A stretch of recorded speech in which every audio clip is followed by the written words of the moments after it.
Hello, I'm Richard Gisbert, and you're at The Listening Post. We're going heavy on Israel this week. Who was prisoner X? And why, if he died in an Israeli prison, was the story broken by the media in Australia? Gideon Levy, the Israeli journalist determined to tell the story of the occupation in Palestine, even though it makes him no friends at home. A reporter takes a bullet to the neck.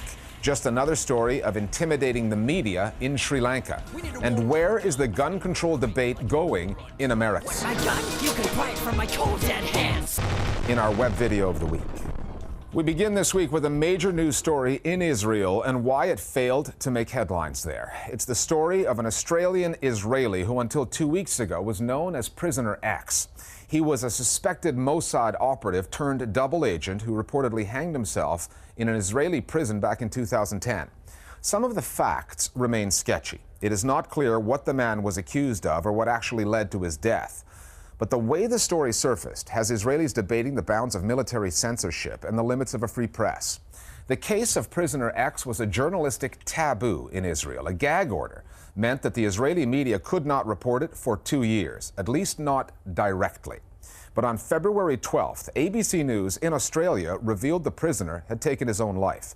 It is not unusual for major news about Israel to be broken by foreign news outlets. Often, Israeli journalists use those outlets. They feed them stories that are censored in Israel, then quote those outside news organizations to get the news out domestically. That appears to have been the pattern here. But the Israeli government's gag order is so strict, Israelis only got the briefest glimpse of the story in their media before it was blacked out once again. Our starting point this week is the Ayalon prison near Tel Aviv and the story of Prisoner X.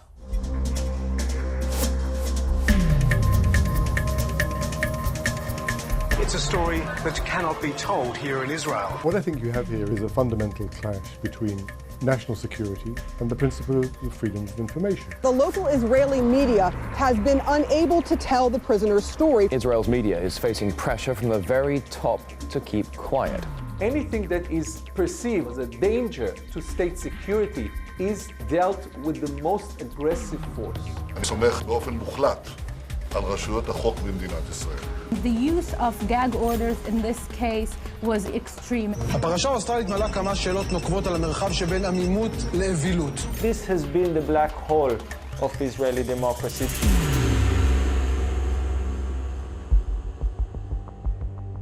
First, Israeli military censors banned the reporting of the Prisoner X story. Then a court issued a gag order. There are many inside and outside Israel who remain deeply concerned about the case of Prisoner X. Eventually, after the story appeared in the Australian media, Prime Minister Netanyahu called a meeting of what Israelis call the Editors' Committee, where he told heads of news organizations to put a lid on their reporting of the case. One story about one prisoner with multiple layers of censorship.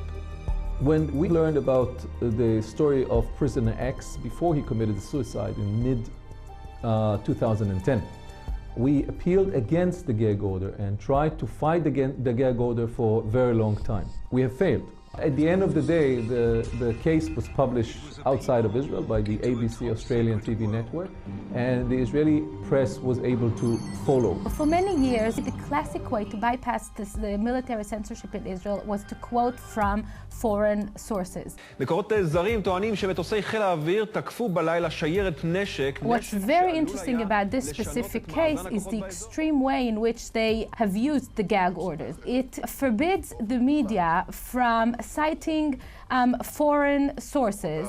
It forbids the media from talking about the gag order itself. The use of gag orders in this case was extreme, and we still need to find out why it has been used. Obviously, it didn't work because we're not living in the 70s. This is a world where new media is very present, and once the information was out because of the Australian report, it was impossible to expect the Israeli media to ignore it. Israelis first heard of Prisoner X in 2010. Ynet, the online site affiliated with the Yediat Aharonot newspaper, posted an article about a prisoner held on unspecified charges. That article was taken down within hours, the blackout restored until about 2 weeks ago. On February 12th, ABC Australia identified prisoner X as Ben Zigier. And Ben Zigier moved to Israel to start a new life. An Australian-born Jew who moved to Israel during the 1990s and joined the Mossad, the Israeli intelligence service, in 2000. According to a report in the Sydney Morning Herald, Zigier was investigated by Australian intelligence for allegedly using his Australian passport to spy for Israel. Another report in the Kuwaiti newspaper Al Jazeera cited Western sources saying Zigier's alleged crime was offering to sell the names of Mossad agents involved in the assassination in a Dubai hotel of Mahmoud al-Mabhouh, the co-founder of Hamas's military wing. Al-Mabhouh was killed on January 19, 2010. 4 months later, the Australian government said there was, quote, no doubt Israel was behind the forgery of 4 Australian passports used during the operation. There have been other theories published by foreign news sources, one suggesting Zigier was involved in the Mossad's work on Iran and the nuclear issue. But that's all they are, theories. Usually, the Israeli media would cite those foreign sources and report the story. Not this time. In this specific gag order, it was clearly specified that the Israeli media could not cite any foreign sources on the matter. So on the one hand, the Israeli media could not do what it used to do during the years and quote some foreign sources. On the other hand, Google did not stop working, and whoever wanted to look for information could do that pretty easily. The Australian story was quite detailed, a terrifically interesting story. Everybody likes a spy story. Another reason that the story had such a big impact was that we all know that the media landscape has been transformed in recent years. The world of Twitter and Facebook and so on and so forth is one in which the idea of containing information, of quashing rumors, is really laughable. The Knesset sprung a leak too. 3 Israeli politicians, one of them an Arab Israeli, used their parliamentary privilege, their parliamentary immunity, to discuss in the Knesset the very same story that Israeli media were banned from reporting. And that was broadcast live. עיתונאים מתנדבים לצנזר מידע על פי בקשת השלטונות.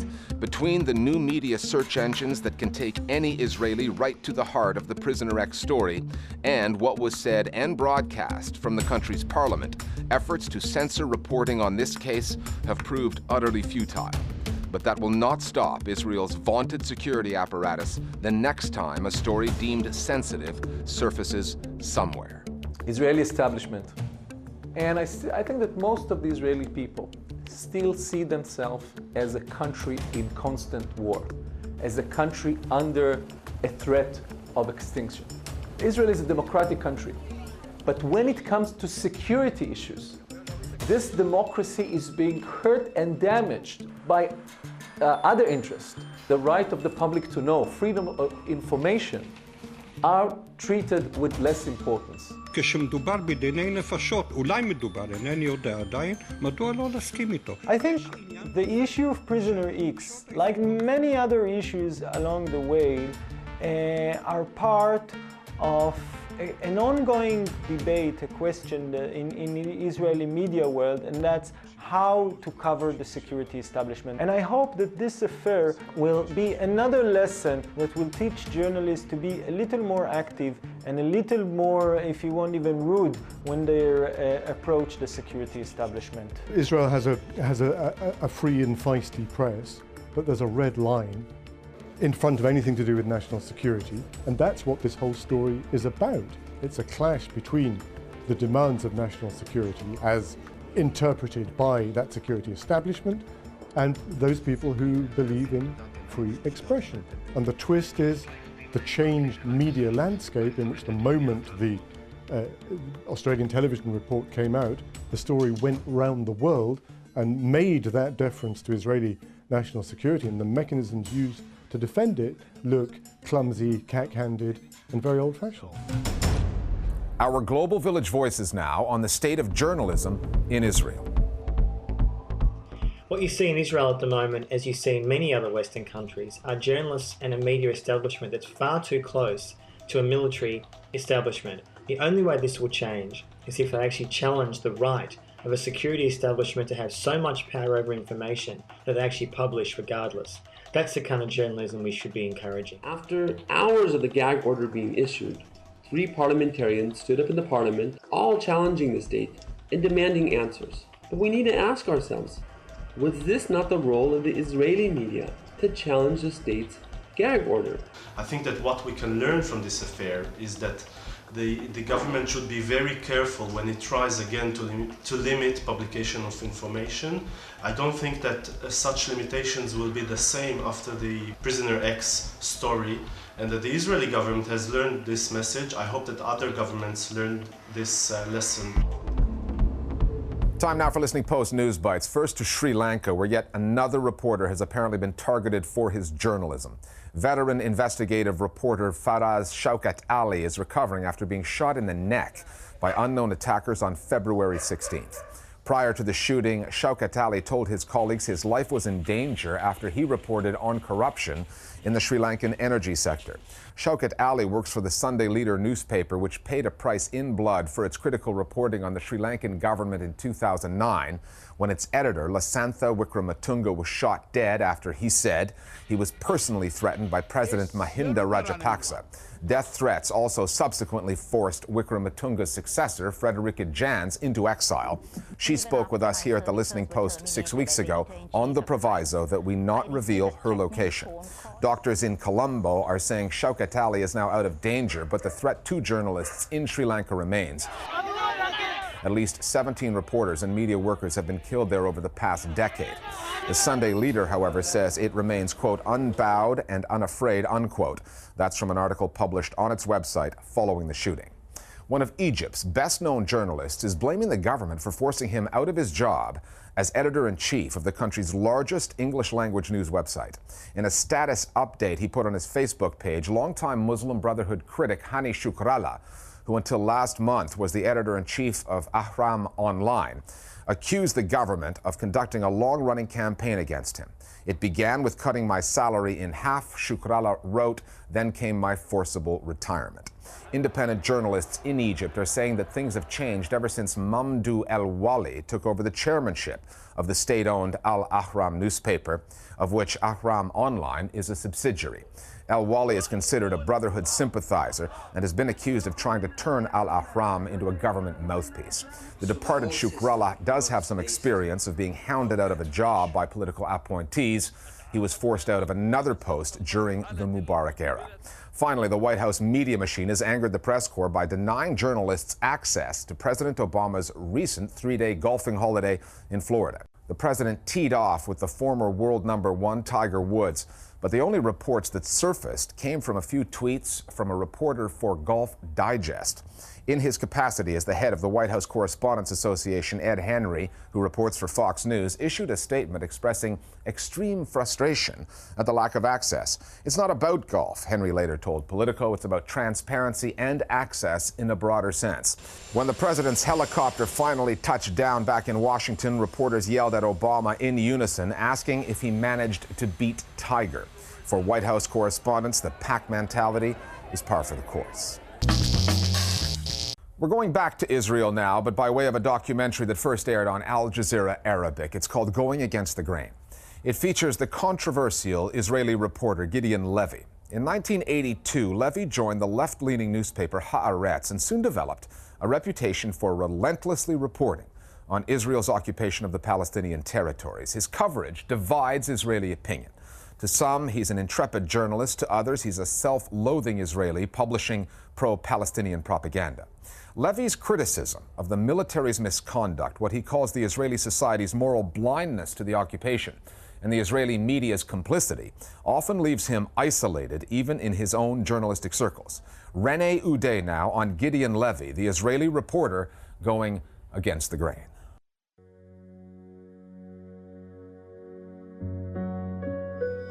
Gideon Levy, a journalist who evokes strong emotions from fellow Israelis. His columns for the Tel Aviv-based Haaretz newspaper often focus on Israel's occupation of the Palestinian territories. For some Israelis, he is a brave disseminator of the truth. but many others condemn him as a propagandist for Hamas.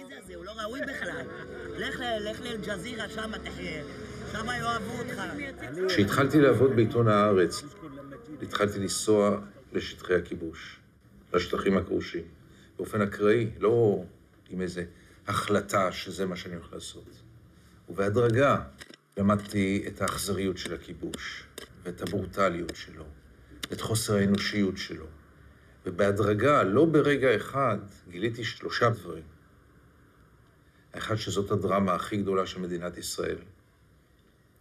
2, שהיא לא מסוקרת בתקשורת הישראלית בכלל, או כמעט בכלל. ושלישית, שזאת תהיה משימת חיי, לנסות לסקר את הכיבוש הישראלי עבור הקוראים הישראלים, שלא רוצים לקרוא, ולא רוצים לשמוע, ולא רוצים לדעת. אין לי שום בעיה עם ביקורת, ביקורת נוקבת, ביקורת קשה, על ישראל, על המדיניות, על ההתנחלויות, על הכיבוש. לגיטימי לחלוטין. איפה הבעיה שלי? הבעיה שלי, כאשר אתה יוצר מדינה שהיא מפלצת, זאת לא ביקורת. אתה שולל את הלגיטימיות שלה, ומה שעושה גדעון לוי הרבה פעמים זה לא לבקר את מדינת ישראל, זה להפוך אותה לסוג של דמון, וזה מאוד מסוכן. عندما قامت صحيفة هارتز بعمل اليومية المختصرة من هارتز باللغة الإنجليزية، أنا برأيي بأنه هذا أيضاً كان بمثابة دفعة قوية لجدعون ليفي. أنه أنا برأيي بأن هناك الملايين في أوروبا يقومون منذ كل يوم جمعة صباحاً بفتح الإنترنت بالدخول على جريدة هارتز وقراءة موضوع ليفي عن ماذا كتب גדעון לוי. הישראלים נורא מרוצים מעצמם. הם חושבים שהם נורא מוסריים ונורא צודקים. בעיקר התקשורת הישראלית עושה את זה, לעשות נעים בגב לקוראים ולקבל יותר רייטינג. לא להרגיז אותם יותר מדי, לא להטריד אותם, לא חס וחלילה שיהיו להם איזה התלבטויות מוסריות, לא חס וחלילה שלרגע הם יחשבו שאולי צה"ל הוא לא הצבא הכי מוסרי בעולם. אני באמת כותב את מה שאני מאמין. אני לא עושה שום הנחות לאמת שאני רואה אותה. ואם היא רדיקלית, היא תהיה רדיקלית, ואין לי שום מחשבה שנייה. אני חושב שהמציאות היא רדיקלית מאוד. מציאות של כיבוש כל כך אכזרי, כל כך הרבה שנים. היא מציאות רדיקלית, והתשובה לזה יכולה להיות רק רדיקלית. אני אומר לך יותר מזה, אני לפעמים רוצה להרגיז את הישראלים, בהחלט. בהחלט רוצה להרגיז אותם. אני אכתוב כמו שאני כותב, כי אולי זה יעורר אותם. للأسف الشديد إنه مقالات جدعون ليفي لم تؤثر يا أخي على الإعلام العربي. كان يجب على الأمة العربية تعزيز موقف جدعون ليفي. إحنا بكرة نيجي ونقول لإسرائيل إنه هيكم أنتوا اليهود كتبتوا إنه اليهود سووا 1 2 3. فلماذا لم يحظى برعاية العرب أو الصحافة العربية؟ في 20/5/2006 كنا طالع أنا ومرتي ووالدتي وولادي ال3 معايا وخالي وعمي أخو أبويا. كنا 8 أشخاص من العيلة في قلب السيارة بغزة. إلا قصف من الطيران. على المكان استشهدت الوالدة طبعاً ومرتي وابني الكبير. وماريا وضعها الصحي كتير صعب. بس راسها الحمد لله بيشتغل. جسمها بشكل عام ما فيش إمكانية تحركش بالمرة. On the 31st of May 2006, Gideon Levy wrote about the case of Maria in an article entitled Direct Assassination. News presenters gleefully announced the assassination in Gaza on Saturday evening without batting an eyelid. Eliezer Shkedi, commander-in-chief of the Israeli Air Force, said they would investigate the reason for the killing of the Amman family in the operation. He didn't bat an eyelid. What did he mean? Perhaps what killed the family was not a missile fired by the Air Force. Perhaps it was a falling star. مش مستوعب الأمر كيف مواطن إسرائيلي إيش مسوي عندي هان يعني رغم من اللي صار أثناء العزاء لقيته قاعد جوا بعديها عيطت أنا وياه وعدني وعد بعد ما سابني إنه لقائنا الأسبوع الجاي حيكون في إسرائيل في داخل إسرائيل لمستشفى اللي فيها الأجهزة هذه اللي مش موجودة بغزة وعدني على وعده وتنفذ وعده بالفعل عن طريق المقالة تبعت جدعون.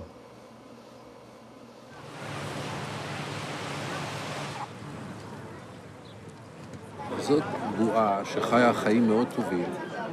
אנשים לא רואים, לא רוצים לראות.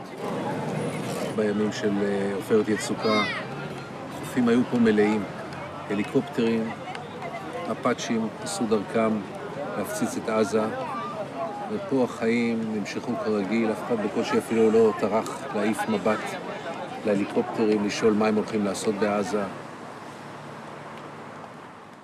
המחשבה הזאת שאנחנו נשב פה עם החיים הנפלאים האלה על חוף הים של תל אביב, כשחצי שעה נסיעה מפה, בני עם אחר חיים בלי שום זכויות, האשליה הזאת היא אשליה מאוד מסוכנת, והעיוורון הזה הוא מאוד חולני. תצג שם את הפלסטינאים ואת החמאס, אבל לא פה את המדינה שלנו. זה ישראל. אין. ערבים, בחוץ. תראה לי ערבי אחד שאוהב יהודי. אבל הם שונאים אותנו, כולם נגדנו, כולם מדברים לא טוב עלינו. גם הישראלים שחיים איתנו. עוד אבינו, עוד אבינו, עוד אבינו. זה תובע מחיר להיות נגד הזרם. זה תובע מחיר אישי להגיד דברים קשים. נגד הקונסנזוס. נגד התקשורת, נגד הממסד, נגד הביטחון, נגד הצבא. זה מבודד אותך גם מבחינה חברתית לפעמים. זה מבודד אותך מקצועית גם. לא כל אחד מוכן לקחת על עצמו את כל המחיר הזה, כולל מחיר הפחד.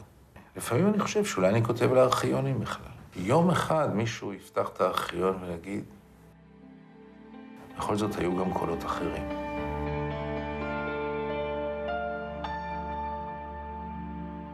Finally, more than 2 months after that terrible school shooting in Connecticut, America appears to be no closer to resolving the issue of gun control.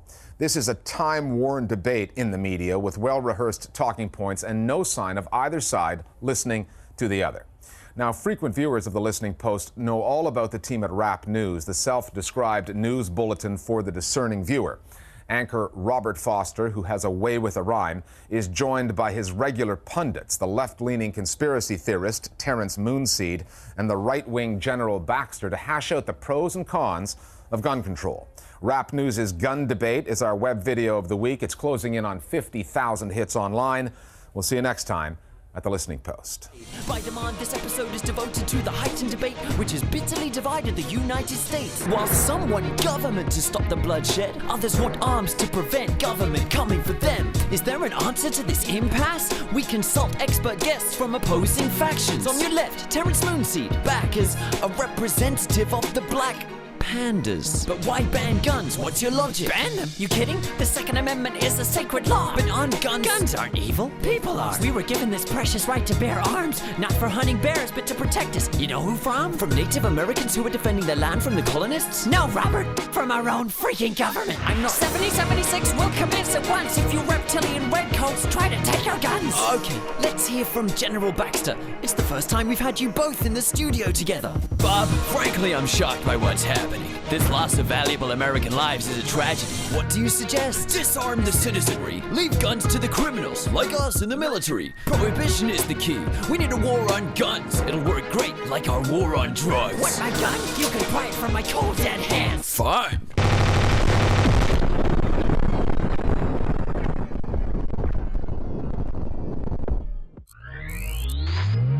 Well, I guess that sums it up and brings us straight to the end of our report on guns in the divided states of America. If it's in the region of ignorance that tyranny begins, so it follows that the first and best line of defense lies in being heavily armed, not with guns, but with the truth. Stay safe, everyone.